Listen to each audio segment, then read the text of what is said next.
Ça fait maintenant 20 ans, plus de 20 ans que cette compagnie existe. C'était des acteurs qui ont voulu aussi, avec l'Arcane, retravailler sur une certaine façon, sur une certaine lignée, qui était la lignée grotowskienne, sans faire de Grotowski obligatoirement, mais qui était une façon d'aborder le théâtre, qui n'était pas celle du théâtre traditionnel, mais une forme qui était basée d'une part sur un training qui était très rigoureux, et d'autre part sur une forme de travail d'acteur qui n'était pas l'interprétation d'un rôle, mais qui était basée sur ce que l'acteur peut inventer, créer, ce qu'on appelle, nous, mettre des constructions artistiques en place. Quelques années après, il y a eu une nécessité de s'ouvrir, parce que, bon, on sentait qu'on piétinait un petit peu, on a eu besoin de s'ouvrir vers l'extérieur, d'aller à la rencontre d'autres publics, et c'est pour ça qu'on a été d'abord en usine. Alors c'est vrai qu'on arrivait sur la vallée de l'Uvonne, et la vallée de l'Uvonne, bah, c'était la fermeture de pas mal d'usines, ce qui nous a obligatoirement aussi quelque part influencé dans notre façon de faire du théâtre. Lorsqu'on participe comme ça aux fermetures d'entreprises, une, deux, trois, parce que sur la vallée de l'Uvonne, de nombreuses usines ont fermé depuis des années 70, depuis Danone jusqu'à la verrerie. Il y a eu Coder, il y a eu Prior, il y a eu Péchinet, donc toute une série d'usines qui se sont, comme ça, ont été soit délocalisées, soit enfermées définitivement. Ça marque en tant qu'homme, mais aussi en tant que personne qui est en contact avec d'autres personnes et qu'on est en train de construire ensemble quelque chose qui est de l'ordre de l'humain.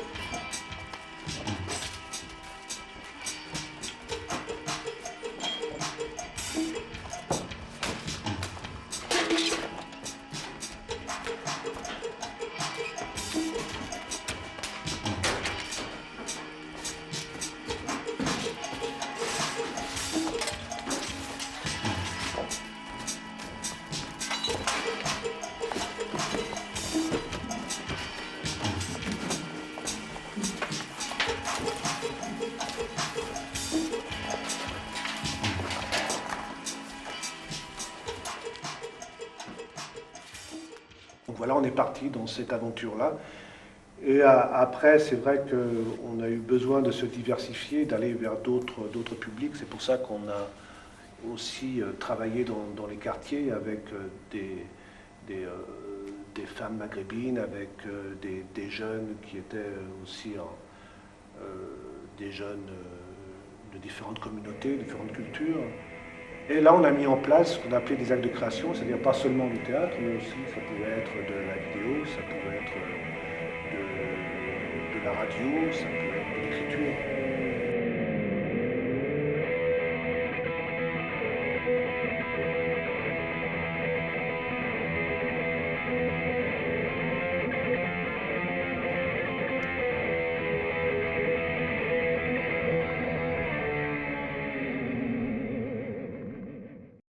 C'est vrai qu'on commence jamais ni un atelier, ni une séance de travail, n'importe quelle séance de travail, ni même un spectacle, sans faire de séance de training à base de respiration, de rythme, et puis de jeux qu'on a en commun, qui sont là pour qu'on se rencontre, pour nous faire avancer, quoi.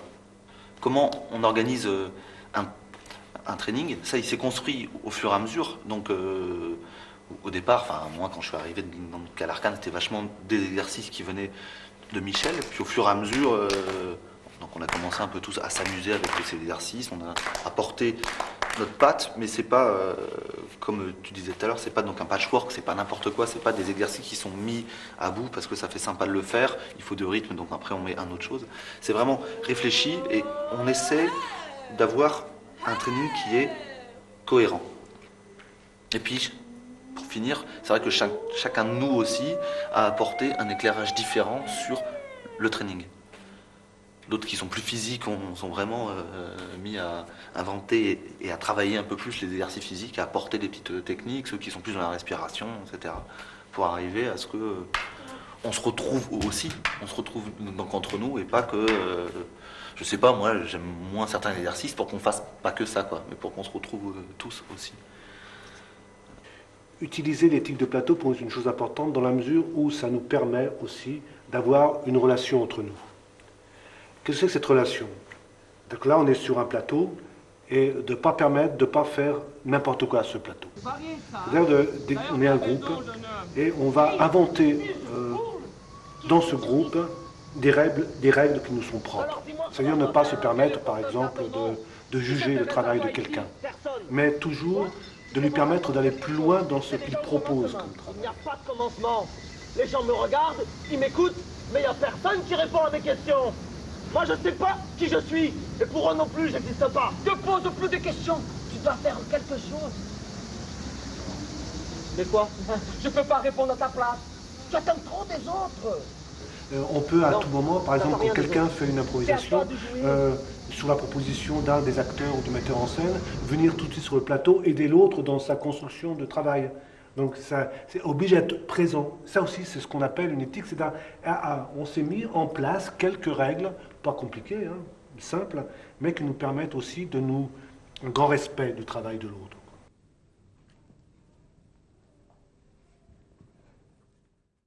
Comment se construit un spectacle à l'Arcane? C'est assez simple, hein, c'est partir avant tout de l'acteur, de l'acte de l'acteur, de ce que l'acteur a envie de mettre en place, sa construction, ce qu'on appelle nous des constructions personnelles. Et c'est à partir de là, des constructions personnelles des différents acteurs, qu'on va construire une histoire. Et il n'y a pas une place de quelqu'un qui est privilégié ou l'autre, c'est suivant le travail de chacun, que chacun a sa place sur le plateau. Il n'y a pas de premier rôle, deuxième rôle, troisième rôle, on s'en fout de ça. C'est comment chacun a envie de dire et peut dire les choses.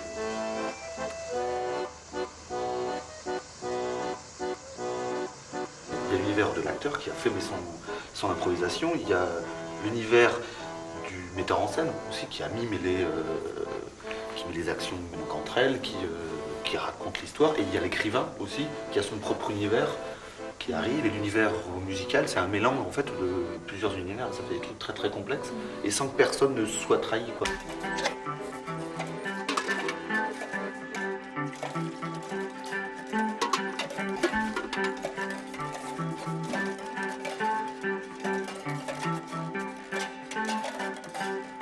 Pas de gamelle,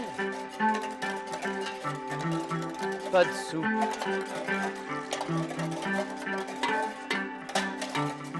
Je pense qu'on est dans une forme de théâtre qui est une esthétique qui est proche du polar dans la façon dont on parle aussi des réalités, mais aussi on se permet tout.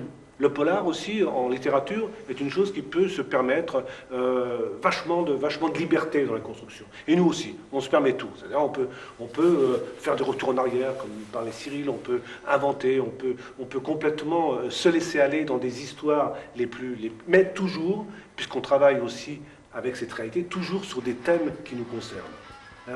Et en général, c'est les thèmes de pouvoir.